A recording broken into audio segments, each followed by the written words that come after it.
inflation's persistence here to stay for a long time. And if you're not doing something right now, you are really missing out. And by the way, your vendors are not sleeping. Your costs are rising. And this idea of, well, we're just going to try to hold the line. You keep doing that, you won't have a business. Coffee's for closers only. So we've established my proposal is sound in principle. Now we're just haggling over price. Let's see how much we're going for on eBay. Man, it's the same as Dunkin' Donuts. Costs 15 times the price. Today's podcast is sponsored by Jennings Executive Search. I had a great conversation with John Jennings about the skills needed in different pricing roles. He and I think a lot alike. If you're looking for a new pricing role, or if you're trying to hire just the right pricing person, I strongly suggest you reach out to Jennings Executive Search. They specialize in placing pricing people. Say that 3 times fast. Welcome to Impact Pricing, the podcast where we discuss pricing, value, and the discovered relationship between them. I'm Mark Stiving, and our guest today is Dick Sobel. Here are 3 things you want to know about Dick before we start. He has been the managing director of PricePoint Partners for 13 years now. Before that, he was at Emerson for 21 years, and most of that was in pricing. You're going to hear his New York accent, who lives in Ohio, and he used to play tournament chess. Welcome, Dick. Thank you, Mark. Appreciate being here. Oh, come on. Make the accent worse for us. We want to hear it. Well, it's just forget about it. Forget about it. I'm here. Forget about it. Okay, nice. Hey, how did you get into pricing? Well, it's a good story. I spent a good 20 years plus at Emerson, and back in various capacities in management, marketing, sales, finance. It's a great company, financially driven. And back in the mid-'90s, I had the opportunity with a colleague to meet with the vice chairman and others to talk about pricing. And at that time, we started talking about the different pieces: price, cost, mix, volume, sales carryover, matrix pricing, where all the different buckets were. And as a result, Emerson, which used to do both growth conferences and profit reviews in St. Louis, started a profit review which said that, you're going to grow your business, but you're not going to be able to use top line growth to get the profit. And so they added a pricing piece, 45-minute pricing piece that you presented to senior management. And there you talked about a 5-year plan, for pricing. But the fun part was that after you got finished doing all that, the president of Emerson would say, well, that's great, Dick. I want another 2% on top of everything else that you've just presented. So one thing led to another. And from that, Emerson has now, they went much further over the years, and they went into the high level pricing software and so forth. But it was marketing and finance and sales and strategic planning, just a great place to work. And so when it came to an end, I decided to, back during the Great Recession there in 08, 09, they moved all the divisions, and I was the last to go in my grouping. And so I decided to fulfill my passion in the pricing and margin management area. And so I but I met Ralph Supancic, who was the founder of PricePoint Partners, and we hit it off, and the rest was history. Unfortunately, last December, Ralph was getting ready to get some bone marrow transplant for his leukemia that he had, but he contracted pneumonia and passed away. So we've been restructuring the company. We're strong. We've held on to all our clients, and we're getting new clients. Yeah, let me ask you about the company in just a second. But first, I want to ask about Emerson in the old days and get your perspective on something. Yeah, sure. Emerson's mostly a hardware company, at least they were back then. Right. And I view most hardware companies as doing cost plus pricing of some sort. And is that the way they thought back then? And do you think they've moved away from that? Yeah, they did. because everything was based on cost and gross margins, and so. But as time went by, they actually began to move more towards, and of course now they're into software as well, more towards value pricing. And I was involved in that to some extent initially, because basically we wanted to talk about, it's not just features and functions. What value are you providing your clients, your customers actually, and as you know, each one of those statements, value statements, had a quantitative value to it, and it really helped the technical salespeople who were not used to consultative selling and not used to talking about value. That began to get into the various divisions of Emerson. I think today, like many of the bigger companies, they're really into it. So they've gone the full journey from nothing really to a full-fledged, well-versed pricing, in the pricing field. Nice, and partly driven by you. Initially, yeah. And I had a couple of colleagues that one guy became director of pricing, strategic pricing for the company back then, and time went by. They've added other people, and I think they have that function clearly, and they still have these profit reviews. And the pricing is one of the most difficult presentations because everybody has an opinion, and if you kind of get off point, they let you know. I have so much experience with companies realizing that they don't understand how much their customers value their products. And I'm sure Emerson's not different. And if someone asks you, so what's your customer willing to pay? How do they value this? That is just such a hard question for people to answer. It is. So, hey, let's talk about your company for a minute. Sure. First off, what do you guys do? What's the range of clients you typically support? Right.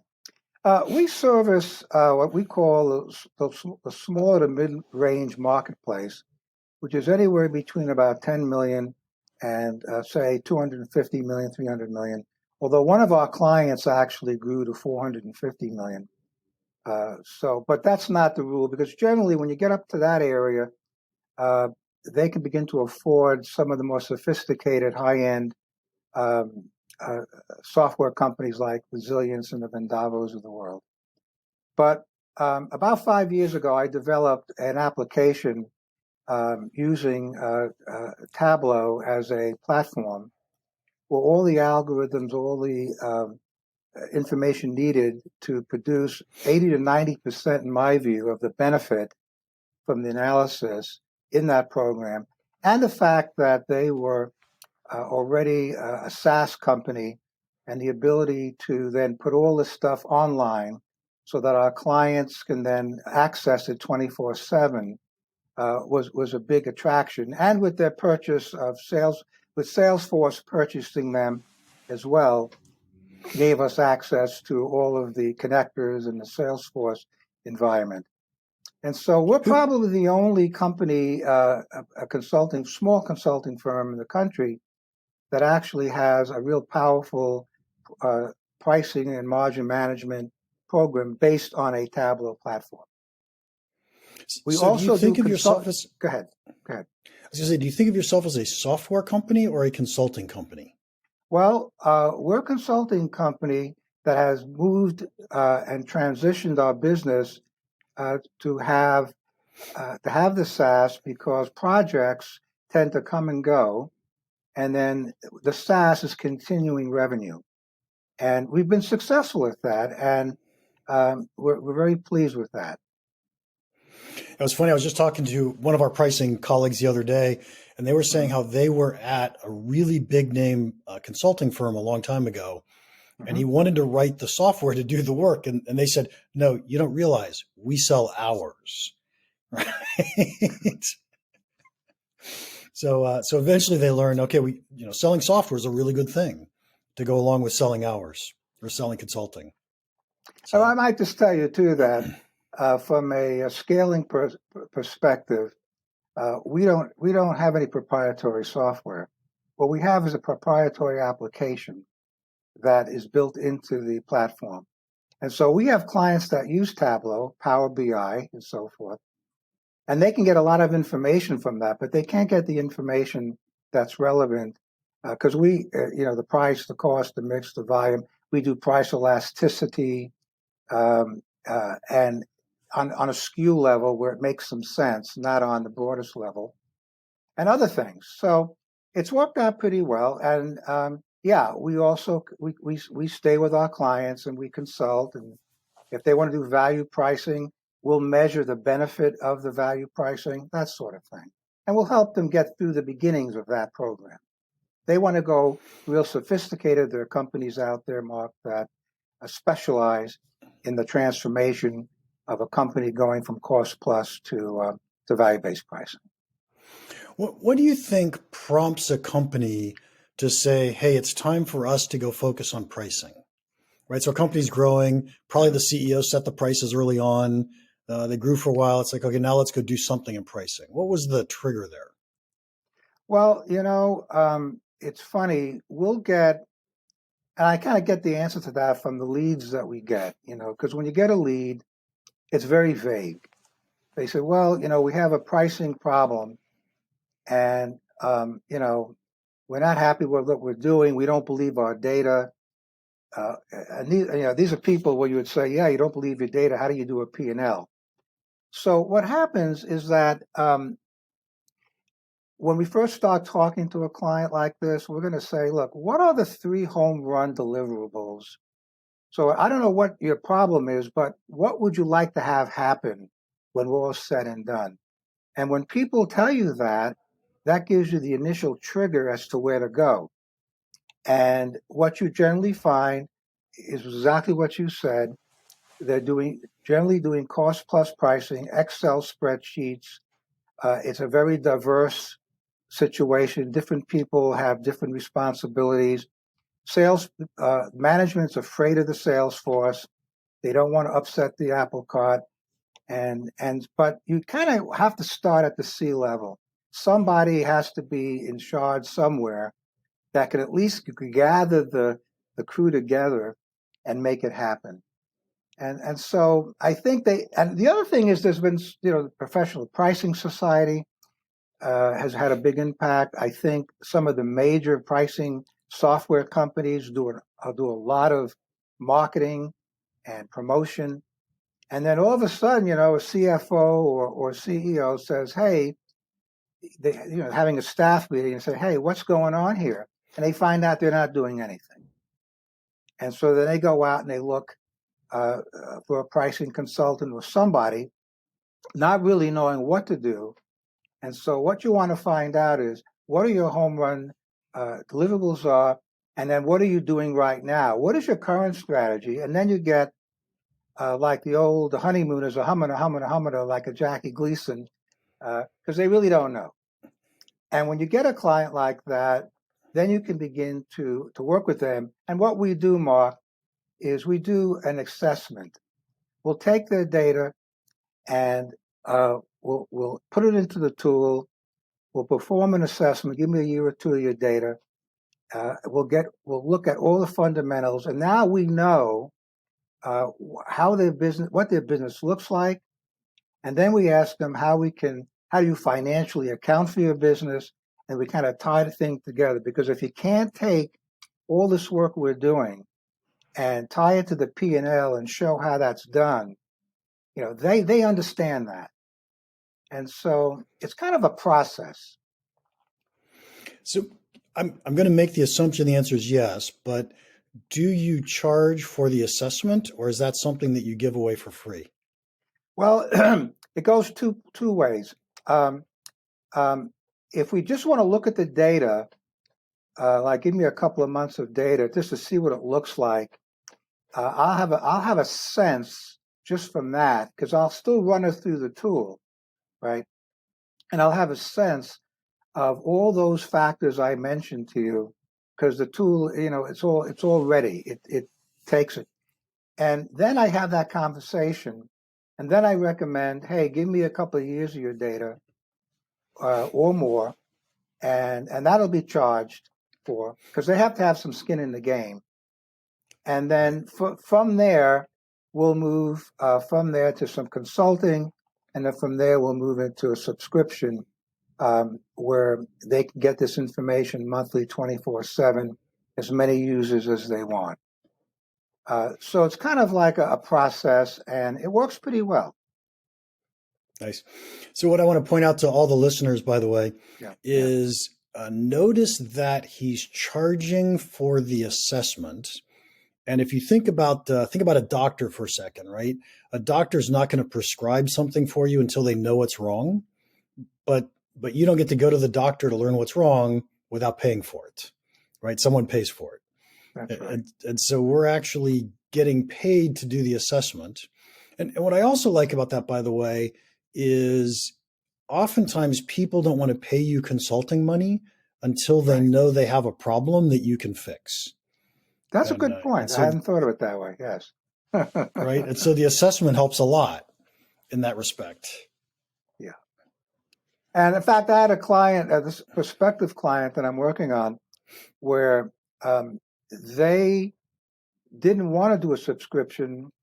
And in fact, their company is going to go to a different kind of a BI tool, and they want to keep this as a project. They don't want to get it interfere with the corporation wants to do, the company wants to do. And so what we're going to do there is combine the consulting and the assessment and provide them recommendations and conclusions, and let them have access to the online tool for about a month, which they'll pay for, just to really get all the in-depth analysis, and then they're done. And that's fine also. And sure, we so help clients. We help clients. And by the way, when they see it for the first time, the eyes are open. The other day, I had a meeting with a prospective client, and they took a look at I had their data in there, and they looked at that, and it was like eyes opened wide. They had never seen it expressed that way. Because, with these with BI, you get nice looking dashboards and pictures and graphs and data, and it's all point and click. There's no training, takes about, an hour. And after that, we say, you just play with it, run with it. We're always going to be here for you. And if you have any questions, and by the way, if you want something custom for yourselves, you have something special you want to look at, we'll be happy to do that. Yeah. So what I think is fascinating about what you're doing, and I'm actually going to bring this into the super future now for a second. Sure. I've been thinking way too much about ChatGPT lately. Right. And the problem with AI and ChatGPT is we don't know what to do with it, right? We know that there's so much power there and so much capability. We just don't know how to use it or what to do yet. And so if we tie that back to your clients and the perspective your clients have, they don't have the same knowledge you have about pricing and what are the pricing strategies you might use or what are the pricing metrics you might look at. And so you're essentially handing them, here's what to do. And that gives them the ability to go make much smarter decisions.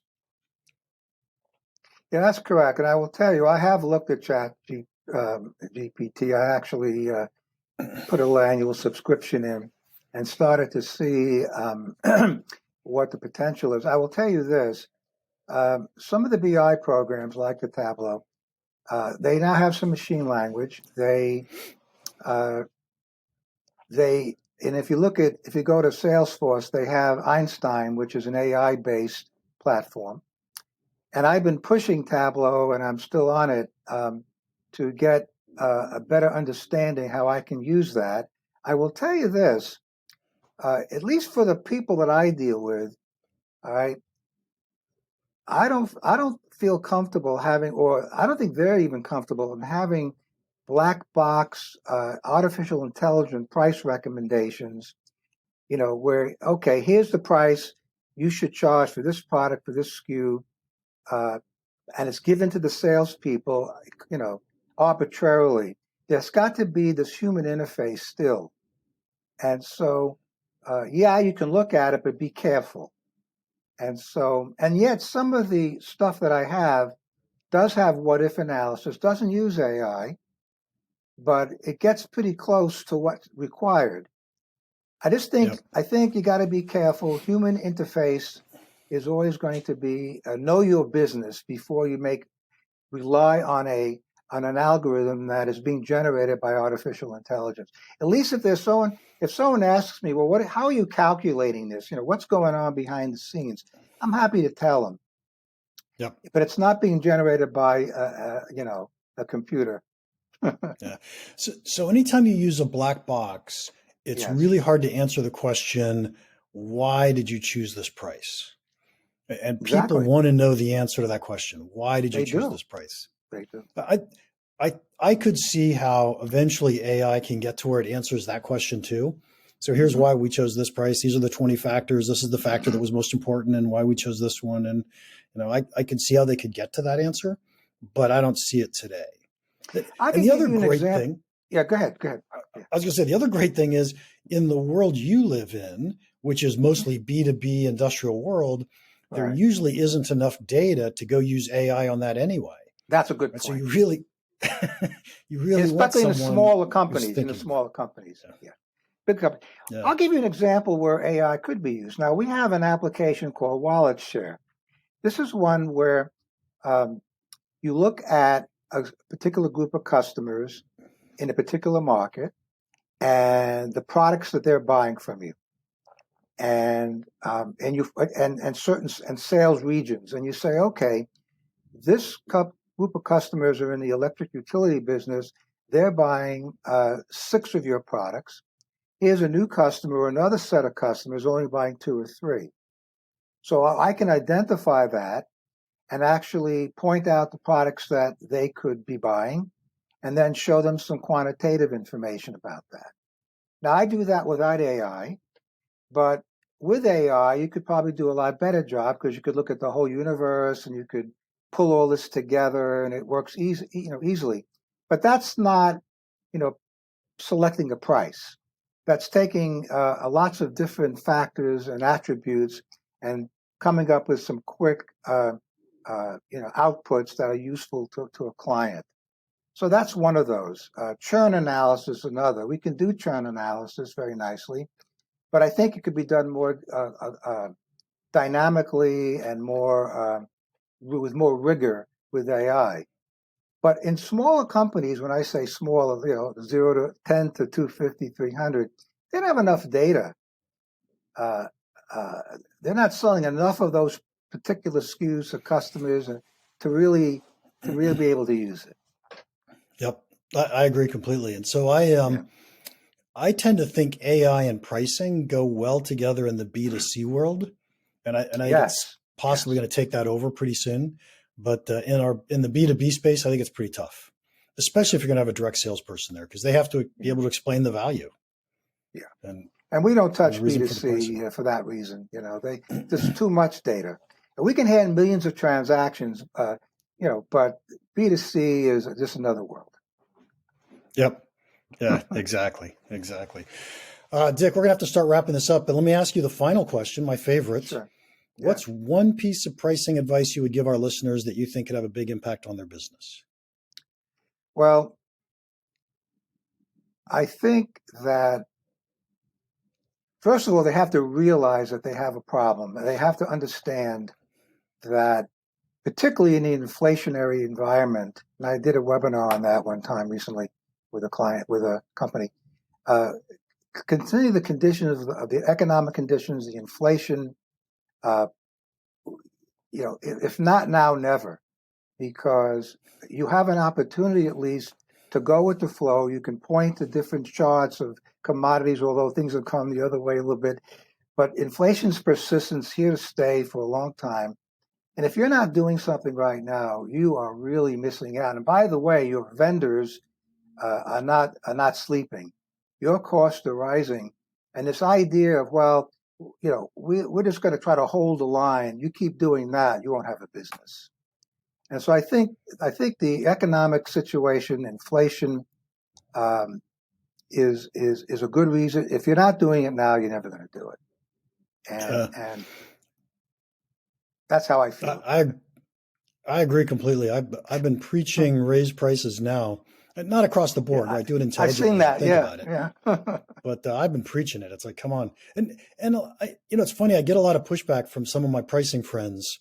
It's like, no, we can't go raise prices. That's not good advice. It's like, well, yeah, it really is good advice right now, right? And I like the way you just said it. If not now, then when? That's right. So, all right, Dick, this has been fascinating. And thank you so much. If anyone wants to contact you, how can they do that? Yeah, they can get me at rsobel, S-O-B-E-L, at PricePointPartners.com. They can get us at the website at PricePointPartners.com and on LinkedIn. All right. And I'm sure we'll have some of those URLs in the show notes. To our listeners, thank you so much for listening. If you enjoyed this, would you please leave us a rating and a review? You can get instructions on how to leave a review by going to ratethispodcast.com/impact pricing.